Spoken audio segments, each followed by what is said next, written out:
할렐루야. 여러분, 추석이 되면 떠오르는 간절한 소망의 말이 있잖아요. 더도 말고 덜도 말고 뭐만 같아라? 그렇게 한번 인사하겠습니다. 옆에 분들한테 더도 말고 덜도 말고 한가위만 같으세요 인사하겠습니다. 여러분, 한가위에도 한가위 은혜가 있는 줄 믿습니다. 그 은혜를 서로에게 또 축복한 겁니다. 여러분, 한가위, 사실 우리는 추석이라는 말이 되게 익숙한데 왜 한가위라고 하는 걸까? 추석이라는 좋은 의미도 있는데 굳이 한가위라고 하는 이유가 뭘까? 사실 이 한가위는요, 순수한 우리말이죠. 여기서 한이라는 것은 크고 으뜸이다 라는 것이고, 가위는 가운데를 뜻하잖아요. 그래서 가장 크고 풍성한 한가운데, 그 날을 지금 우리가 보내고 있는 거고, 이걸 한자로 바꾸니까 추석이 되더라는 거죠. 유대인들에게도 한가위, 추석 같은 절기가 있죠. 어떤 절기인지 기억이 좀 나세요? 그렇죠. 7.7절 맥추절, 지난주에 우리가 살펴봤던 그 7.7절 맥추절이 바로 유대인들에게 있어서는 한가위 추석 같은 날이에요. 밀과 보리의 첫 열매를 거뒀어요. 거둔 것으로 하나님께 감사 제사를 드리면서 서로 기뻐하며 잔치를 하는 그 절기인 거죠. 중요한 건 이 절기가 신약에서는 뭐로 바뀌었다고 그랬어요? 뭐로 바뀌었다고 그랬어요? 지난주에 오신 분이 다 안 계신 거죠? 그리고 지금 여기 계신 분들은 다 타지에서 오신 분들인 거죠? 여러분, 7.7절 맥추절이 신약에서는 어떤 절기로 바뀌었다고요? 오순절로 바뀌었다고 말씀을 드렸잖아요. 이 오순절은요, 예수님의 죽음, 그분의 십자가 대속을 상징하는 유월절에서 몇 번째 되는 날? 50번째 되는 날, 교회와 믿는 자에게 죽음의 권세와 사망의 권능을 완전히 박살내고 승리의 기쁨을 얻게 된 그날을 기념하는 게 무슨 날이라고요? 오순절이라는 거죠. 그리고 그 증표로 예수님 승천 이후에 누가 임하시게 됩니까? 그냥 성령님이 아니고 또 다른 보혜사 성령님이 임하게 되는 거죠. 그 성령으로 인해서 그 성령이 불로 각 사람 위에 하나씩 임함으로 뭐가 세워졌다고 그랬어요? 신약 교회가 세워졌다. 이렇게 제가 지난주에 강조하고 또 강조해서 설교를 드렸던 내용이었어요. 사실 당시 가장 큰 관심사는 그 시대 속에서 교회였어요. 여러분, 왜 안 그렇겠어요? 예수님이 십자가 죽음을 당했을 때 사람들이 뭐라고 생각했냐면, 야, 이제 예수 공동체는 무너졌다. 이 제자 공동체는 사라질 거야. 그들이 말하는 하나님 나라 운동은 이제 그 끝을 보게 될 거야. 다 이렇게 생각했거든요. 근데 실제로 예수님이 부활하신 이후에 40일 동안이요, 어떤 특별한 이슈가 있었던 것도 아니고 어떤 특별한 이벤트가 일어난 것도 없었어요. 그 시간 동안 예수님이 하신 일이라고는 제자들 만나고 그들에게 그들의 신앙을 회복시키고 또 그들과 했던 약속을 지킨 것, 그게 전부였더라는 거죠. 심지어 승천하신 이후에 제자 공동체는 10일 동안 뭐만 했어요? 모여서 기도만 했다고 그랬잖아요. 그런데 갑자기 7.7절 맥추절에 마가의 다락방이라는 곳에서 예루살렘 온 동네를 떠들썩하게 하는 소리가 울려 퍼지게 되죠. 그러더니 갑자기 예수 그리스도를 공개적으로 시인하는 사람들이 생겨나기 시작합니다. 갑자기 예수님의 가르침을 힘있게 전하고 실천하는 일들이 시작이 돼요. 이런 모습 속에서 어떤 사람들은 두려움을 느꼈고 또 어떤 사람들은 특별한 관심을 거기에 쏟게 되는데, 아주 놀라운 건요, 바로 그 시점에 초대교회 첫 기적의 역사가 일어나게 되더라는 거예요. 근데 여러분, 이 첫 기적이 얼마나 대단했냐면요, 사도행전 4장 4절에 보니까 이 배가의 관점에서 얼마나 성도들이 늘었다고 말하느냐. 우리 사도행전 4장 4절 말씀을 같이 한번 읽어볼까요? 시작. 믿는 자가 많으니 남자의 수가 약 5천이나 되었더라. 아멘. 첫 기적이 일어났어요. 이 기적으로 인해서 파생돼서 초대교회의 수가 몇 명으로 늘었대요? 5천 명, 그것도 그냥 5천 명이 아니고 남자만, 여자들과 아이들까지 합치면 아마 10,000명이 훨씬 넘는 어마어마한 배가가 일어나게 된 거라는 거죠. 여러분, 이 위대한 역사의 출발, 초대교회의 첫 기적 뭡니까? 성전 미문에 앉아있던 안진뱅이가 치료되는 사건이었잖아요. 여러분, 이 사건이 초대교회에서 그 위치가 얼마나 대단했냐면요, 저는 지금도 기억이 나요. 어렸을 때 아주 잘 불렀던, 많이 불렀던 찬양 중에 하나가 이 사건을 배경으로 하는 찬양이었거든요. 심지어 지금도 주일학교가 부르고 있는지는 모르겠어요. 어떤 찬양인지 기억나세요? 금과 은 나 없어도 내게 있는 것 내게 주니 곧 나사렛 예수 이름으로 일어나 걸어라. 후렴이 어때요? 그는 걸었네, 뛰었네, 찬양했네. 그는 걸었네, 뛰었네, 찬양했네. 곧 나사렛 예수 이름으로 일어나 걸어라. 여러분, 교회 좀 다녔다 하는 사람들은 다 아는 찬양인데 교회를 안 다녀보셨나 봐요.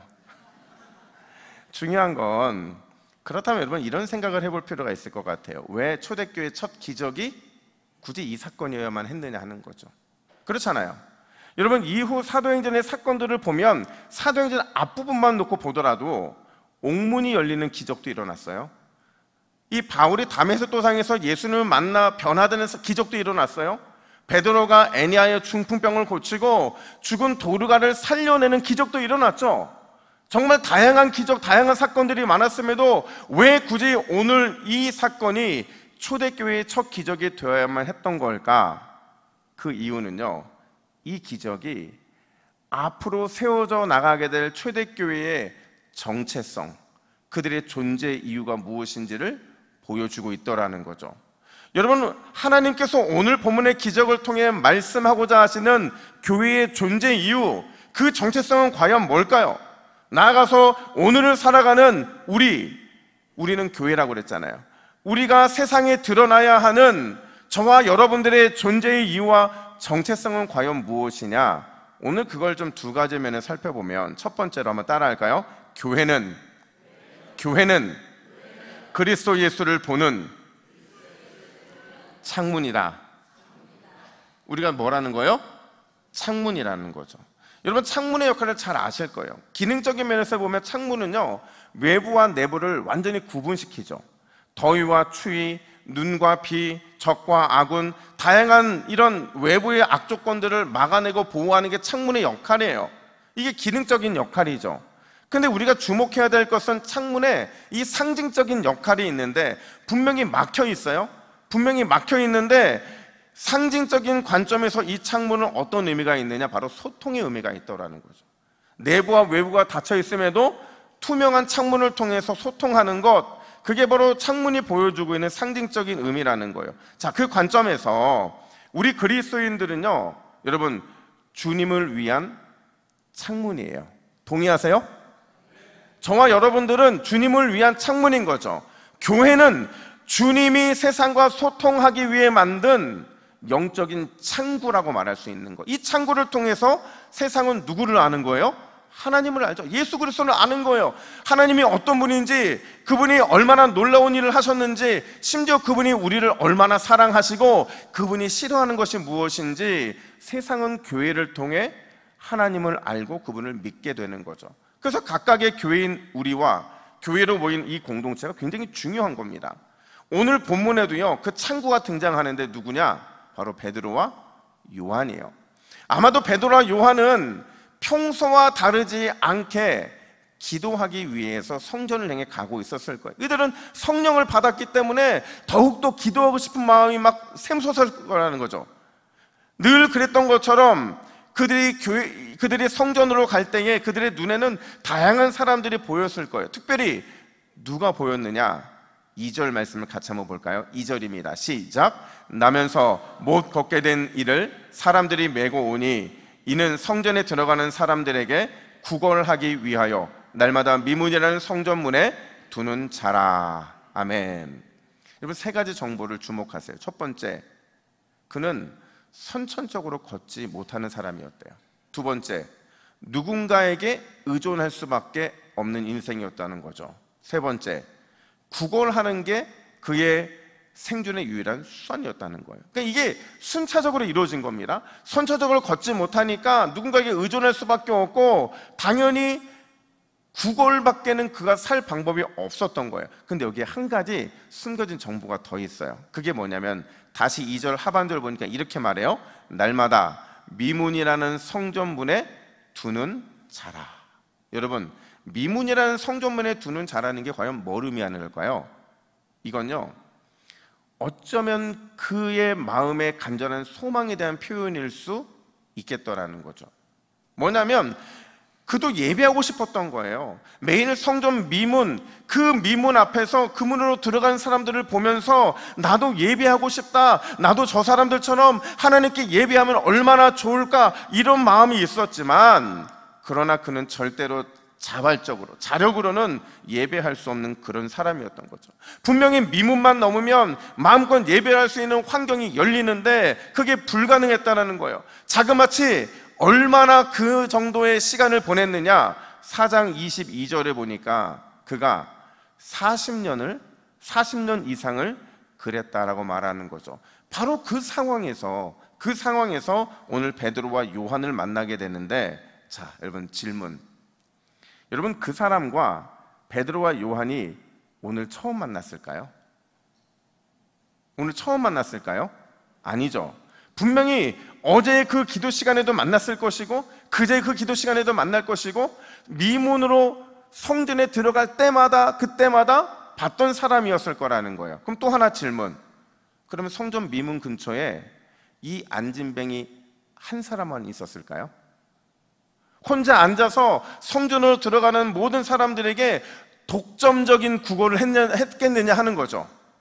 역시 아니라는 거죠. 거기에는 수많은 다양한 병자들이 구걸하고 있었을 거예요. 그런데 왜 안진뱅이만 기적을 경험하게 되었느냐? 여러분 잘 보세요. 그 이유를 그 장면에서 이렇게 설명합니다. 우리 3절부터 4절 말씀을 우리 함께 읽습니다. 3절부터 4절 화면 바꿔주시고요, 함께 읽습니다. 시작. 그가 베드로와 요한이 성전에 들어가려 함을 보고 구걸하거늘 베드로가 요한과 더불어 주목하여 이르되 우리를 보라 하니. 아멘. 자, 여러분, 방금 읽은 이 두 구절에 보다가 몇 번 들어갔어요? 보다 두 번 들어가죠. 그렇죠? 두 번 들어갔죠. 근데 이게 원어로 보면 우리는 똑같이 보다라는 거예요. 똑같은 보다인데 원어로 보면 이게 서로 의미가 다른 단어가 쓰이더라는 거죠. 3절에서 안진뱅이가 보다라고 말했던 이 보다는 에이도, 그러니까 일반적으로 본다는 거예요. 지금까지 그랬던 것처럼 불쌍한 눈빛으로 동전을 줄까 안 줄까 그것을 보고 있었던 거죠. 그런 그를 향해서 4절에서 베드로와 요한이 아테니조라는 단어를 쓰는데 주목하여 집중해서 볼 것을 요청합니다. 그냥 돈 어떻게 줄까로 보고 있는 그에게 주목해서 집중해서 자신들을 볼 것을 요청하는 거죠. 그랬더니 어떤 일이 발생하게 되느냐? 5절 말씀을 보세요. 5절 말씀 화면 바꿔주세요. 5절 말씀 우리 같이 읽습니다. 5절입니다. 시작. 그가 그들에게서 무엇을 얻을까 하여 바라보거늘. 아멘. 여기서 바라보다라는 것은 에페코, 시선을 완전히 집중해서 시선을 놓치지 않기 위해 몸부림치면서 그렇게 보게 되더라는 거죠.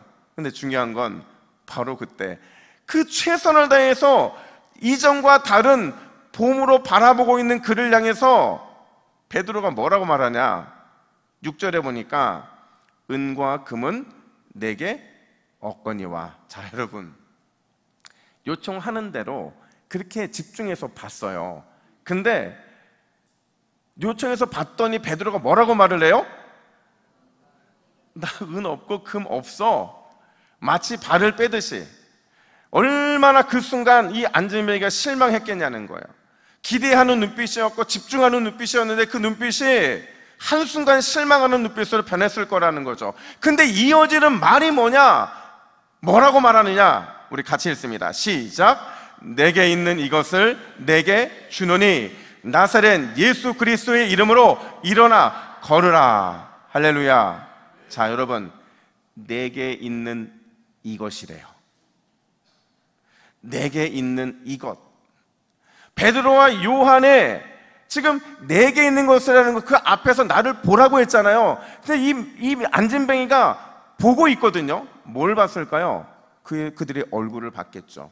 그리고 그들의 얼굴 속에 특별히 그들이 뭘 줄지에 대한 그 눈을 보고 있었을 거라는 거죠. 근데 그때 내게 있는 이것, 그들의 베드로와 요한의 마음과 중심에 있다가 눈을 통해서 안진뱅이에게 드러나고 전달된 것, 그게 뭘까요? 예수 그리스도였던 거죠. 단지 그거를 통해서 나는 하루하루를 연명하게 사는 걸 원했어요. 이게 지극히 당연한 것이었고 그렇게 여겨졌거든요. 그런 그에게 이제는 일어나게 하고 심지어 걷게 하고 비천한 안진뱅이의 인생이 아니라 일상이 가능하고 남들처럼 일해서 먹고 살 수 있는 그런 인생이 되게 하실 예수 그리스도, 그분을 누구의 눈을 통해 보았고 만나게 된 거예요? 베드로와 요한의 눈빛을 통해 만나고 보게 되더라는 거죠. 여러분은, 우리의 눈도, 저와 여러분의 눈도 예수님의 창문이 되기를 소원합니다. 누가 나를 볼 때마다, 나의 눈빛을 볼 때마다 하나님이 드러나는, 예수 그리스도가 나타나는 그 놀라운 역사가 일어나야 된다라는 거죠. 내 눈을 통해서 하나님이 어떤 분인지, 우리를 위해 어떤 일을 하셨는지, 우리를 얼마나 사랑하시고 얼마나 기다리고 계신지, 얼마나 위대한 계획을 이루고자 하시는지, 그걸 보여주는 하나님의 창고, 천국의 창문이 누구의 눈이라고요? 우리의 눈이 되어야 한다는 거죠. 주님의 마음이 누굴 향해 있는지 내 눈을 보면 알게 되고, 주님의 시선이 누구를 향해 나타나고 있는지를 내 눈을 통해 보여줘야 된다는 거죠. 이걸 좀 확장하면 여러분들의 눈빛뿐만 아니라 여러분의 입술도, 여러분의 표정도, 여러분의 행동도 주님을 보여주는 창구가 되어야 될 줄로 믿습니다. 이게 우리의 존재 이유거든요. 우리가 만나는 사람들마다 그 사람의 삶에 찌들고 인생의 답을 찾지 못해서 힘겨워하고 스스로가 인생의 주인이 되려서 괴로움 가득한 사람들이라면 그들을 찾아가 만나시고 그들을 만나주심으로 인해서 예수 그리스도로 인한 기대와 희망의 눈빛으로 회복되는 것, 그건 역시도 저와 여러분들의 눈빛을 통해 나타나야 될 줄로 믿습니다. 근데 여러분, 우리는 보통 이렇게 생각해요. 여러분 생각해 보세요. 금과 은은 우리에게 있어요, 없어요? 있기를 축복합니다. 그러나 여러분, 금과 은이 중요한 게 아니라 그가 비록 우리에게 있어도 되고 없어도 되는 거예요. 그 세상이 원하는 건 우리가 채워줄 수 없어요. 하지만 더 근본적이고 더 소중하고 가치 있는 것, 누구예요? 예수 그리스도. 그분의 구원과 평안을 전달하는 복음의 창구가 될 수 있다면, 우리는 세상이 주는 은과 금보다 더 소중한 최고의 구원을 누군가에게 전달하는 축복의 통로가 되고 있다는 사실을 믿으시기를 축복합니다. 이게 우리의 존재 이유가 되어야 되는 거죠. 최근에 제가 어떤 목사님이 저한테 이런 하소연을 하셨어요. 어떤 하소연을 하셨냐면, 목사님, 동부교회 때문에 우리가 살 수가 없어요. 제가 딱 그 말을 들으니까 마음이 갑자기 누가 또 사고 쳤나? 내가 사고 쳤나? 막 이런 생각이 드는 거예요. 근데 무슨 말이냐면, 이 목사님이 뭔가 새로운 걸 하려고, 이제 교회가 도약을 더 하려고 막 애쓰는데, 뭔가 하려고 딱 하면 그걸 누가 하고 있어요? 동부교회 하고 있더라는 거죠. 자기도 이 지역에서 앞서가는 교회가 되고 싶은데 이 마음대로 되지 않으니까 속상하다는 거예요. 동부교회는 도대체 브레이크가 없냐고 저한테 하소연하더라고요. 그래서 제가 뭐라고 했냐면, 브레이크 밟는 법을 잃어버렸다고. 웃고 넘어갔는데, 여러분, 제가 주변에 이렇게 돌아다니다가 사람들도 만나고, 어제 제가 이비인후과 갔는데 6분의 성도님들을 만났어요.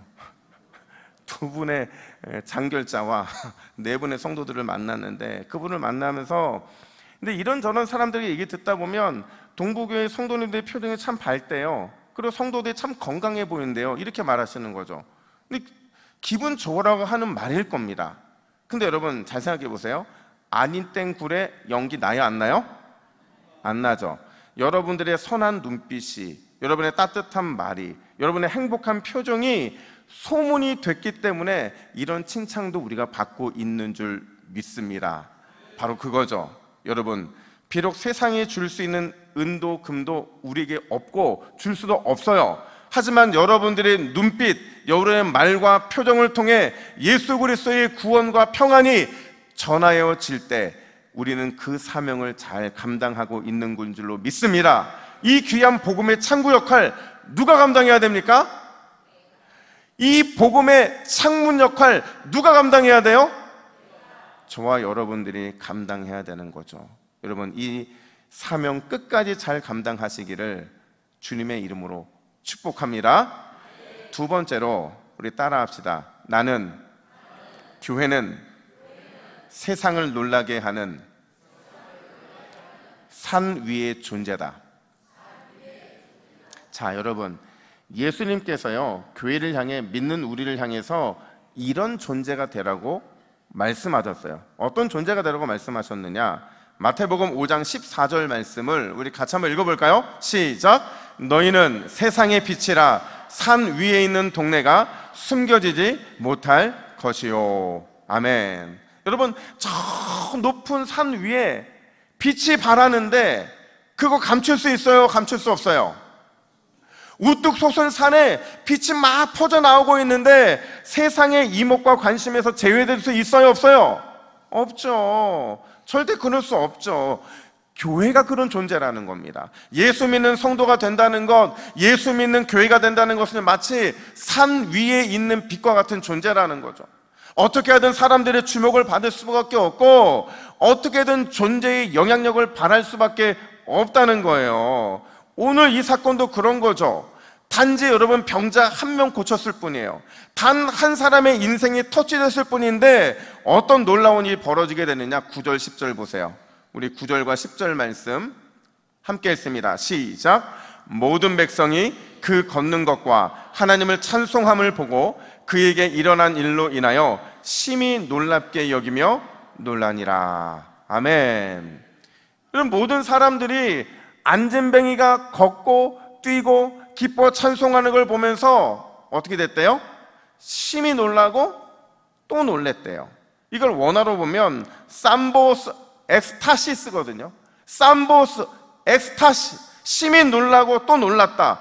너무 놀라서 정신을 잃어버린 거죠. 넋이 나간 거예요. 자, 여러분, 성경에서 놀라고 또 놀랐다, 놀랐다는 표현을 반복해서 사용하는 표현 본 적 있으세요? 없습니다. 그만큼 오늘 이 사건이 특별했기 때문에 그렇죠. 그렇다면 이 놀람의 반복 속에는 어떤 의미가 담겨져 있는 거냐? 뭘 강조하기 위해서 놀랐다는 표현을 두 번이나 반복하고 있느냐?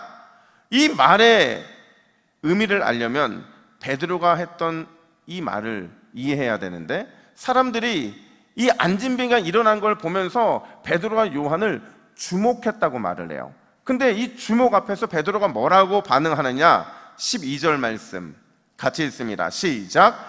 이스라엘 사람들아, 이 일을 왜 놀랍게 여기느냐? 우리 개인의 권능과 경건으로 이 사람을 걷게 한 것처럼 왜 우리를 주목하느냐? 여러분, 베드로는 단호하게 말하죠. 우리를 주목할 필요가 없다는 거예요. 자신들은 아무런 놀랄 일을 하지 않았다는 거죠. 그러면서 누구에게 초점을 맞추느냐? 16절 이어서 보세요. 우리 16절 함께 읽습니다. 시작! 그 이름을 믿음으로 예수로 말미암아 난 믿음이 너희 모든 사람 앞에서 이같이 완전히 낫게 하였느니라. 할렐루야. 여러분, 교회인 우리에게는 모든 사람 앞에서 예수 믿음으로 놀라고 또 놀라게 해야 될 사명이 있는 줄 믿으시기를 축복합니다. 놀람의 기적을 일으켜서 모든 초점을 누구에게 향하게 해야 돼요? 예수님에게 향해야 된다는 거죠. 그래서 믿음의 선배들이 즐겨 사용했던 표현이 있어요. 어떤 표현을 사용했냐면 교회와 성도의 최고의 재산이 있더라는 거죠. 교회와 성도의 가장 영광스러운 재산이 있는데, 여러분, 그 재산이 뭘까요? 예수 그리스도죠. 예수 그리스도가 교회와 성도인 우리의 최고의 자산이고 재산이고 가장 영광스러운 재산이 된다는 거예요. 이 말을 아무리 반복해도 우리가 질리지 않고 지루하지 않은 이유가 있어요. 그 이유가 뭐냐면 우리가 예수 그리스도를 가장 귀한 재산으로 믿고 고백하면, 그러면 이 고백이 영적 부메랑이 되어서 믿음의 메아리가 되어서 저와 여러분들에게 예수 이름의 능력과 권능으로 나타날 것이기 때문이라는 거죠. 여러분, 제가 사실은 이 서동에 온 지가 지금 올해 6년째거든요. 벌써 이렇게 됐나 표정. 제가 신선하다는 얘기죠. 그래서 예, 그렇게 믿겠습니다. 근데 사실 제가 서동에 와서 제가 뭘 가장 안타까워했냐면 이 어두운 거리를 밝히기를 원해서, 그래서 우리 카페도 밤에 환하게 켜놓는 겁니다. 근데 제가 이 조금 있으면 우리 12월에 어떤 계절이 와요? 성탄의 계절이 오잖아요. 이 계절이 오는데 제가 서동 지역을 어디를 돌아다녀 봐도 어느 교회가 중심이 되어서 이 지역을 환하게 밝히는 성탄 트리 하나를 외부에 설치한 데가 없는 거예요. 그래서 제가 마음이 너무 이렇게 속상하고 아픈데 그 순간 하나님이 저한테 그 마음을 주시는 거예요. 니네가 했으면 좋겠다.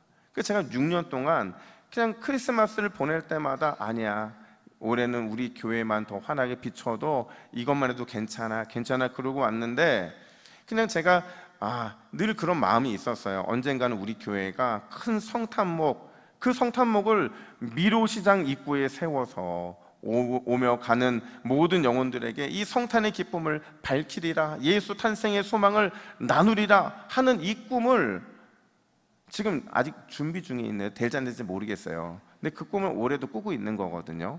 여러분, 우리 동부교회는요, 하나님께서 세상을 깜짝 놀라게 하고 이 서동 지역을 환하게 비추는 산 위의 교회로 세워주신 줄 믿으시기를 축복합니다. 교회인 우리는 정말 세상을 깜짝 놀라게 해야 돼요. 만나는 사람들마다 그들의 마음을 환하게 비추는 산 위의 사명을 감당해야 된다는 거죠. 여러분, 이번 추석 여러분들이 가는 곳마다 여러분들이 산 위에 있는 교회의 사명을 감당해서 비천한 자를 일으키고 죽은 자를 살려내고 방황하는 인생의 희망과 소망을 주고 예수 그리스도를 여러분의 눈빛으로 소개하고 가난하고 애통한 자에게 기쁨과 풍성함을 주는 그 놀라운 사명이 감당되어지게 될 줄로 믿습니다. 그 일을 해야 될 줄로 믿습니다. 여러분, 산 위에, 그 위대한 산 위의 교회, 주님은 여러분과 저에게 주신 사명입니다. 이 사명 잘 감당하시고 명절 끝에 승리의 경험을 나누시기를 예수님의 이름으로 축복합니다.